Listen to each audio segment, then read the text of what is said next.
Well, right now we want to get to Hurricane Ian. It made landfall in South Carolina today as a Category 1 storm after leaving a path of catastrophic damage across southwestern and central Florida. The National Hurricane Center says the storm regained hurricane status after a short time as a tropical storm. Florida towns are getting a closer look at the extent of the damage. New images we're seeing today show extensive wreckage and disastrous floods. Emergency officials say they have found dozens of deaths during the cleanup, but aren't sure if they are all related to the storm. Returning to Fort Myers after the storm, Wilma Jane Larry was greeted with this devastating sight. Her family's new home in pieces. This is what we found. We've only been here for 6 months. We just pulled off our money to buy it, and it's gone. Across the river, James Burdett lost everything. I literally watched my house disappear with everything in it. Right before my eyes.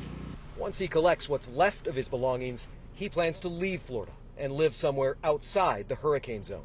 Water is now starting to rise in neighborhoods well away from the coast. This is Northport, where we've been seeing people take boats out to the freeways to escape their neighborhoods. Jimmy Finks made it out, but said most of his neighbors were waiting for help. I've never been through anything like this. I've pretty much lived in Florida my whole life, so this is the worst I've ever seen.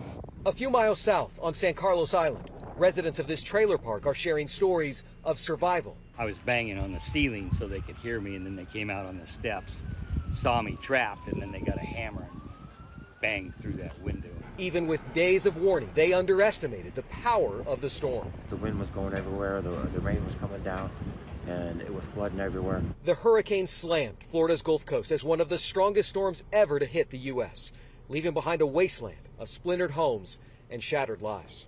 Jason Allen, CBS News, Northport, Florida.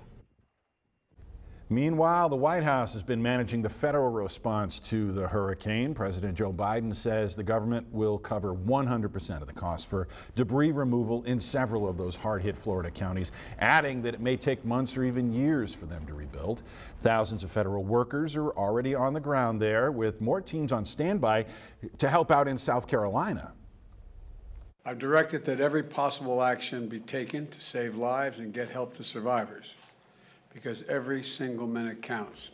Of course, South Carolina is in the line of the storm right now. The president has already approved federal disaster funding for more than a dozen Florida counties. It's easy to add more to the list if necessary, and an emergency declaration for South Carolina has also been issued.